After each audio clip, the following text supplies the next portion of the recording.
Bonjour, monsieur le représentant national Eratom Togo. Oui, bonjour, monsieur. Comment vous allez? J'espère que vous allez bien? Je me porte bien, et vous? Oh, ça va. Ok, là, c'est bien, c'est bien. Donc, disons, si vous êtes sur ce plateau aujourd'hui, j'espère bien que vous savez le pourquoi. Si. OK. Nous allons faire l'interview sur le projet Elatom. Et bien sûr, Donc, j'aurai des questions à vous poser oui. et vous allez me répondre. Ok, je suis là. Ça peut aller? Ça peut aller. D'accord. Votre nom, c'est monsieur Christophe Baloïta. Christophe Baloïcha. Christophe Kossi Baloïta. D'accord. Christophe Kwasi Baloïcha. Le nom, c'est Baloïta. OK. Donc, vous êtes le représentant Oui. national de l'Atom Togo. Si, oui. D'accord. Ok, monsieur Christophe Kwasi Baloïcha. Oui. En quoi consiste le projet Elatom? Oui, bon, le projet Elatom, c'est une belle technologie qui a été inventée par monsieur, disons, on peut dire qui a été inventée par monsieur Victor Tunov. Il a eu un mentor, il a succédé à son mentor qui avait débuté la technologie ou bien l'innovation avec lui et qui ne fait plus aujourd'hui. Et il a relevé le défi de son mentor. Donc, le projet de l'atome, c'est une énergie électrique libre et autonome qui va essayer de révolutionner le monde de l'énergie électrique.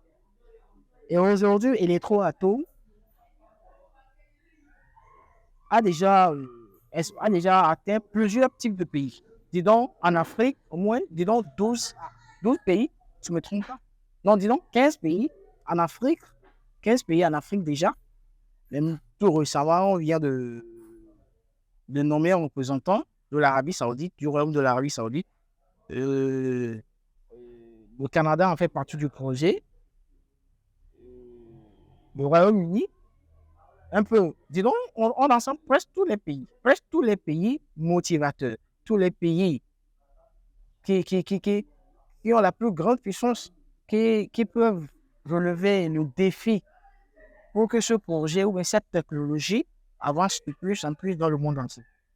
Donc, la mission du projet Electroatom, c'est de faire en sorte que l'énergie électrique soit libre et autonome à tous les individus du monde entier. Et donc, quand on entend Electroatom, il y a Tribal Technologies qui est derrière. Donc, Tribal Technologies, c'est l'entreprise mère. L'entreprise mère qui va essayer de s'occuper, mais qui s'occupe plutôt du matériel. Et Electroatom, c'est l'entreprise financière. C'est l'entreprise qui est en charge plutôt de pouvoir récolter les fonds. Parce qu'aujourd'hui, pour évoluer avec un projet ou bien une technologie dans le monde entier, il faut embrasser le monde du crowd investing, l'investissement participatif. Donc, c'est dû à cela que M. Victor Tuno a lancé un investissement participatif sur le projet Electroatom durant 4 ans, sur 15 étapes. Donc, l'entreprise existait depuis, disons 2022, si je me trompe pas, oui, c'est ça, disons 2022. Et c'est en cette année que M. Victor Tuno a pensé à lancer l'investissement participatif sur 4 ans. L'investissement participatif qui a débuté en août, le 1er août. On vient de faire un mois, nous sommes dans le deuxième mois. Et on a fait un bilan sur toute l'Afrique. On a récolté au moins $9,000 comme investissement sur toute l'Afrique, en fait, le bilan d'un mois. Et il y a eu au moins, disons plutôt 11 représentants au début. Actuellement, on a atteint au moins 15 pays de l'Afrique qui en fait partie, qui participent à ce projet. Voilà. Et bien, en fait, le pourquoi on est en train de récolter les fonds, c'est de faire quoi? C'est de créer des centrales électriques. Oui, des centrales électriques à cycle fermé. Donc, le PDG, M. Victor Tuno, a choisi 3 pays. Il a choisi tout d'abord la Russie. Le premier, les Russes. Les Russie. Les Russes. Donc, la centrale sera créée en Russie, en Inde, en Afrique et précisément en Afrique, au Bénin. Vous voyez? Ouais. Donc, ce sont ces 3 zones géographiques où seront créées notre centrale. Donc, la première centrale sera créée en janvier 2025. Et déjà, il y a eu déjà des offres qui ont été envoyées vers le PDG, M. Victor Tchenou, pour la fabrication et la création de la première centrale. Donc, il est déjà sur les démarches. Et oui, il est déjà sur les démarches. Et au plus, en janvier 2025, il va essayer de créer la première centrale. Et ça va donner encore plus de preuves palpables aux investisseurs et aux participants du monde entier. D'accord. Aujourd'hui, nous en faisons face d'un problème d'électricité. On a l'insuffisance d'électricité, surtout en Afrique, on peut dire ça. On a le problème de l'insuffisance d'électricité. La capacité n'est pas tellement élevée du côté électrique en Afrique. Donc, avec cette technologie, je crois bien qu'on peut relever le défi de ce problème. Et l'utilisation de cette technologie sera à la portée de tous. Donc, M. Tchenou a pensé à la vie de tous les jeunes et il a pensé à tout le monde. Juste à base d'une poudre, on peut alimenter nos maisons, nos quartiers, nos villes, nos entreprises. Donc, on peut installer la centrale dans un quartier pour alimenter tout un quartier. Dans une ville, pour alimenter toute une ville. Donc, c'est un peu de ça. Et la durée de vie de la poudre est de 6 à 8 mois. Ce qui veut dire, vous payez la poudre et vous utilisez le courant électrique durant 6 mois, sans payer de facture. Voilà un peu le projet Electroatom. Et je crois que c'est une belle technologie, une grâce, une bénédiction de rencontrer ce genre de projet. Et je crois qu'avec cette technologie, nous irons loin dans le monde électrique. Merci. Merci, M. Bareja. Donc, si je comprends bien, la collecte des fonds, je peux dire, qui a été lancée dans tout le monde entier, Oui. c'est pour la construction des centrales électriques. Voilà. D'accord. Ok, maintenant dites-nous, comment avez-vous découvert le projet Electroatom? Ah ouais, le projet Electroatom, vu que moi-même je suis du domaine du crowd investing, j'étais dans l'équipe dirigeante d'un projet voisin, comme Electroatom, j'étais dans l'équipe dirigeante d'un des projets voisins de Electroatom. Dans mon pays, j'étais dans l'équipe dirigeante. Je suis un peu devant dans l'un des projets. Ça m'a permis à vite découvrir ce genre de projet. Et c'était par un ami qui vivait au Cameroun, qui partageait la même vision avec moi. Voilà. Donc, j'avais organisé le truc là. J'avais organisé une telle chose avec cet ami-là. Sur un nouveau projet comme Electroatom aussi. On voulait s'organiser, prendre la tête de cette entreprise, organiser des réunions et tout. On avait commencé. Avant que Electroatom ne naisse, et l'ami m'a parlé du projet. Il y avait un projet où il cherchait des représentants nationaux. Si je suis partant, vu que je partageais la même vision, je suis partant. Il m'a remis les coordonnées du PDG. Je lui ai écrit. Et aujourd'hui, je suis le représentant national de l'Electroatom au Togo. Et avant, oui, si. Voilà. Quand j'avais eu l'opportunité, je l'ai partagé avec certains amis. Et aussi aujourd'hui, grâce à ça, ils ont fait partie de l'équipe représentative de l'Electroatom en Afrique. Merci.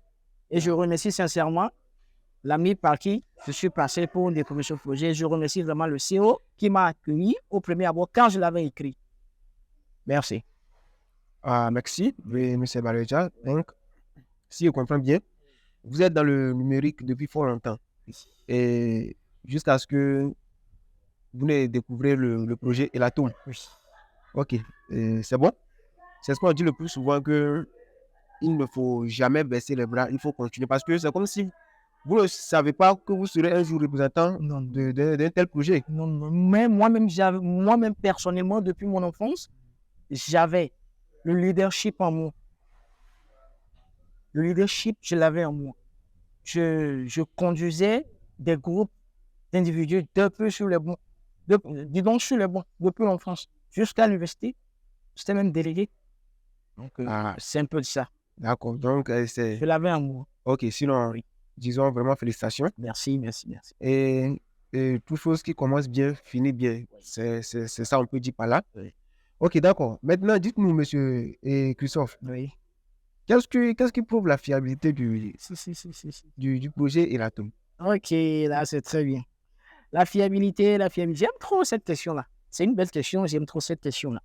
En fait, le projet Electroatom, c'est un projet, aujourd'hui, quand on parle d'un projet qui est déjà sur le réseau, qui est sur Internet, les gens ont 75% de doute.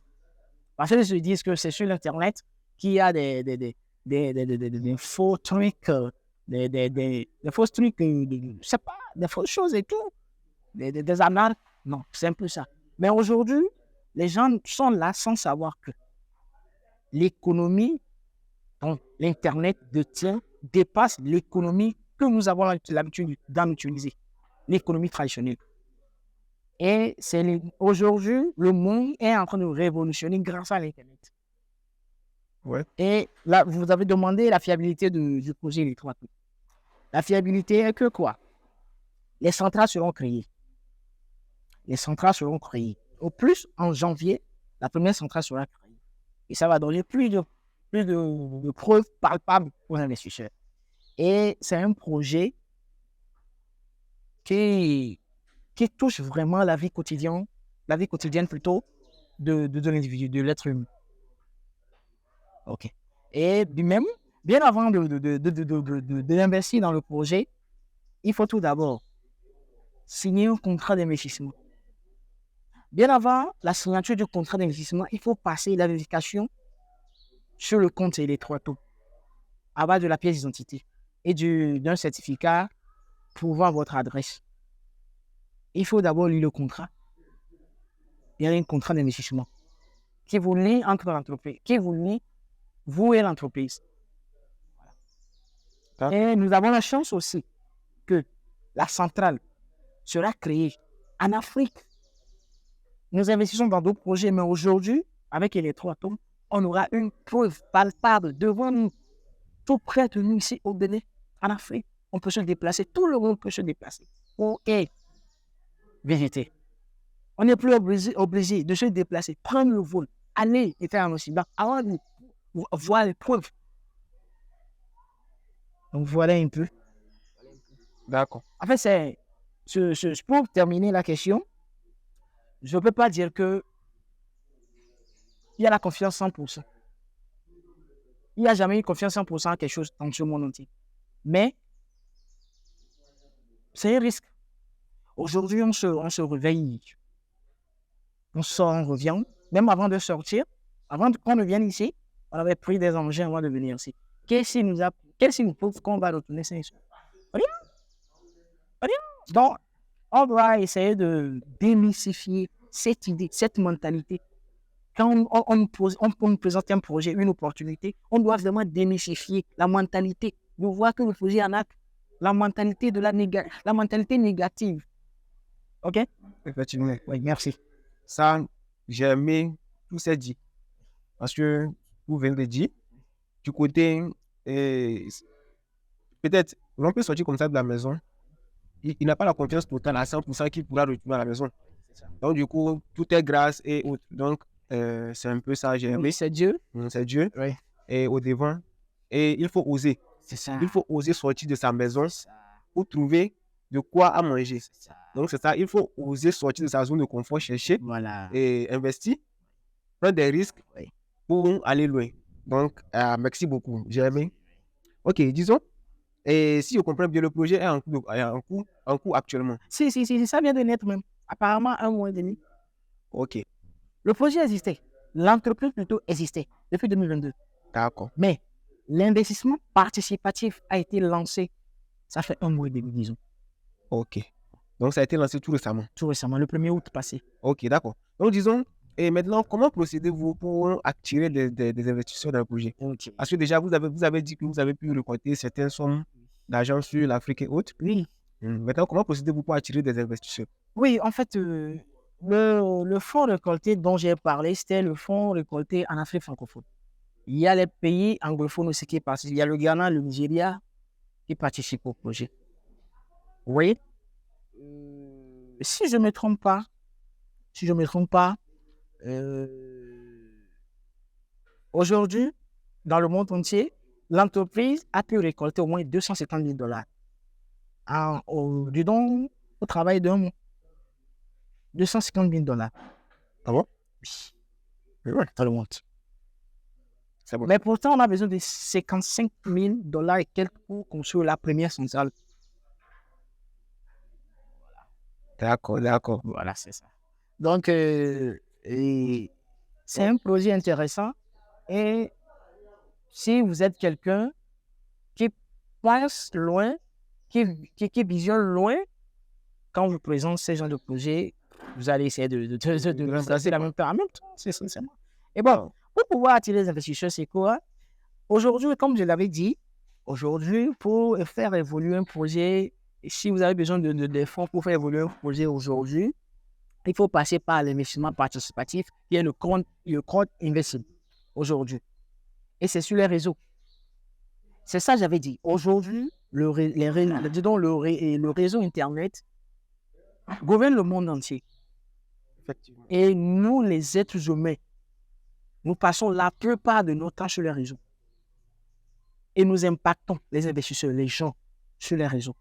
Nous attirons les fonds via les réseaux aujourd'hui. Et la plus truc là, je ne sais pas comment expliquer, le moyen le plus palpable pour pouvoir attirer les investisseurs, ce sont des présentations physiques. Organiser des présentations physiques. Ces genres de présentations organisées par les représentants nationaux de chaque pays. D'accord. Donc, il y a eu une présentation qui a été organisée à Abidjan par le représentant national de la Côte d'Ivoire. C'était, disons, oui, c'était le 1er septembre, si je me trompe pas, le 2 septembre. Même tout récemment, il y a eu une réunion aussi qu'il avait organisée en rassemblant ceux qui sont intéressés au projet, les investisseurs. Et moi-même qui suis devant vous, j'ai une présentation qui m'attend dans cette semaine-là. Ah bon? Oui, le 22 septembre, j'ai une présentation physique qui se tiendra à l'hôtel Gralia, Eco Gralia à Lomé. Et je vais essayer de réunir les investisseurs, les participants du projet au Togo. Donc, c'est un événement qui sera vraiment fou, qui va vraiment impacter les Togolais. J'aimerais inviter, mais je souhaiterais plutôt avoir plus de frères et sœurs togolais à cet événement. Et c'est l'entrée gratuite. Voilà, c'est gratuit. Ah là, c'est intéressant. C'est gratuit. Et aussi, nous faisons des Zooms chaque semaine. Il y a des Zooms anglophones, des Zooms francophones. Pour animer les présentations en ligne. On fait des Zooms. On a des groupes, des canaux, Telegram, des groupes WhatsApp, Facebook, TikTok et tout. Nous faisons l'annonce du projet. Sur ces réseaux-là. Ah bon? Donc, ces Zooms se font entre vous, les représentants nationaux, ou soit le CEO est aussi présent parmi vous? Non, il y a des Zooms qui se font par le CEO. Il y a des Zooms qui se font plutôt par le CEO. Il y a des Zooms qui se font aussi par les représentants nationaux. Ah, et d'accord. pour le CEO, le Zoom du CEO est souvent rare. Mais pour les représentants nationaux, chaque semaine, il y a des Zooms. D'accord. Oui. Ok, c'est bien. Pour la présentation du 22, c'est ce que vous avez dit, non? Oui, le 22 septembre. C'est à quelle heure? Ça commence à partir de 14h. La présentation commence à 14h. Donc, le 22, peut-être même je suis au rendez-vous. Ah oui, ça Le sera 22, je suis au rendez-vous ça pour la sera présentation. trop, ça sera trop bon. Parce que c'est très, J'aimerais très intéressant. j'aimerais aussi que vous invitez aussi vos proches à y participer à cette présentation. Ah, d'accord. Il n'y a pas de souci. Je vais inviter plein de personnes. Sur un Parce que ça, c'est un projet qu'il ne faut. Il y a des opportunités qu'il ne faut pas laisser. Parce que le fait de laisser passer des opportunités de la sorte, ça fait en sorte que le lendemain, ou soit les jours à venir, on commence par regretter. Et donc, il faut saisir toute opportunité parce que c'est du loup qui nous attend. Ah, oh, vraiment, merci beaucoup. 2 septembre. Donc, et il y a beaucoup de choses qui vont sortir. Je ne vais pas tout dire ici. Ouais, effectivement. Lors de la présentation du projet, il y aura des vidéos où le CO a expérimenté comment alimenter le courant électrique à base d'une poudre, disons, à base de la farine du blé. Donc, tout cela présenté le 22. Il y a du lot qui vous attend, en fait. Ah, là, c'est bon. Ok, donc si vous comprenez bien, vous avez une équipe au Togo. Oui, bien sûr, j'ai une équipe au Togo. J'ai une équipe au Togo, oui. J'ai une équipe dynamique, une équipe forte, une équipe qui travaille avec moi avec acharnement, une équipe qui ne dort pas. Et même à minuit, quand je les appelle, ils sont toujours là. Donc, c'est une équipe avec laquelle je travaillais avec les autres projets. Ce n'est pas une nouvelle équipe. C'est pas une nouvelle équipe. C'est une équipe avec laquelle je travaille avec les autres projets. Et ils sont toujours autour de moi. Il y a même un vice-représentant national qui est tout le temps là pour me relayer. Donc, et dans mon équipe, il y a tout dans mon équipe. Dans mon équipe, on peut trouver des designers, on peut trouver des photographes, il y a tout.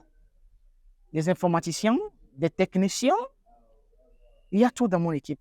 Et dans mon équipe, chacun a son poste. Chacun sait ce qu'il faut faire, ce qu'il doit faire pour l'évolution du projet dans notre pays. Et donc, l'équipe n'est pas centralisée dans la capitale à Lomé. Il y a certains membres de l'équipe qui sont à l'intérieur, qui viennent des fois. On se rencontre pour l'éventuel du projet. Et certains qui sont à Lomé. Et c'est une équipe forte qui me soutient, qui travaille avec acharnement. Et ils sont vraiment aptes. Et ils seront là le 22, vous allez les reconnaître. Tout le monde va essayer de les voir, les connaître et tout. Ils sont au nombre de 5 personnes qui sont autour de moi, pour le moment. Et parmi eux, il y a un vice-représentant aussi, qui est toujours là avec moi. Et c'est avec lui, le vice, j'avais commencé avec lui. Il était toujours là à mes débuts. On a commencé ensemble. Donc, dans la vie, pour mener un chemin avec certaines personnes, il faut savoir qui choisir pour ce chemin. Il y a certaines personnes qui peuvent t'abandonner à mi-chemin. Ok, Mr. Christophe Baleja, comment vous vous organisez pour la réussite du projet? Bon, pour la réussite du projet, en fait, bon, j'ai une équipe qui, comme je l'avais dit, ils travaillent avec dynamisme avec moi. Je les dérange beaucoup. Ils travaillent d'arrache-pied. Ils travaillent sur les réseaux, dans des groupes. Ils arrivent à impacter les investisseurs, les participants, à les convaincre, à leur expliquer le projet, à leur donner des avantages sur le projet aussi. J'organise des réunions avec mon équipe, des réunions en ligne, des réunions physiques. Je les fais déplacer. Et même, ils font des porte-à-porte sur les investisseurs aussi. Oui. Et nous profitons aussi de nos communautés anciennes avec les autres projets sur ce projet, sur les 3 tours. Merci. Ok, merci. Maintenant, oui. Et vous pouvez nous donner vos impressions sur le projet Elato? Moi, je ne peux pas dire impression, je peux dire, moi j'ai eu une bénédiction de rencontrer ce projet. C'est une bénédiction pour moi. C'est une technologie qui va révolutionner le monde, une technologie que nous serons obligés d'en utiliser. Et c'est que je prie pour que tout le monde ait les moyens pour pouvoir utiliser ou bien profiter de cette technologie. Et bien avant, je vous invite à investir, à prendre vos packs et à choisir un bon pack pour pouvoir profiter des revenus de l'entreprise et profiter des produits de l'entreprise. Et il y a une promotion en cours. Je vous prie de profiter de cette promotion. Les deux promotions pour le pack de $100,000 et le pack de $3,000 qui se payera sur 60 mois. Donc, je vous prie de profiter de cette promotion qui prendra fin à la fin de ce mois. Et bien avant que je termine, je vous invite le 22 septembre, dimanche à 14h à l'hôtel Eco Bradia à Lomé pour suivre la présentation et en savoir plus sur le projet. Et ça sera du lourd. L'entrée est gratuite et je vous souhaite une agréable soirée. Ok, merci. Veuillez m'excuser encore. J'ai encore une question. Oui. Celle-ci devait être ma dernière question, mais veuillez m'accorder encore quelques minutes. Ok, maintenant, dites-nous, vous et votre équipe, comment comptez-vous promouvoir le projet sur le plan national et international? On avait déjà commencé. C'est comme je l'avais dit, on va essayer d'organiser des présentations physiques sur la scène nationale, presque dans toutes les villes du Togo. Et on va plus se baser à Lomé. Parce qu'il y a plus d'ouverture sur ce genre de projet à Lomé. Vu que c'est la capitale, on va essayer de boucler presque toutes les villes du Togo, même si possible les villages. Sur les réseaux nationaux, on va essayer d'impacter les réseaux nationaux du pays et tout. Et tout ce qu'il faut pour pouvoir faire impacter ce projet, nous le ferons. Merci et je vous souhaite bonne suite. Merci. Merci à vous.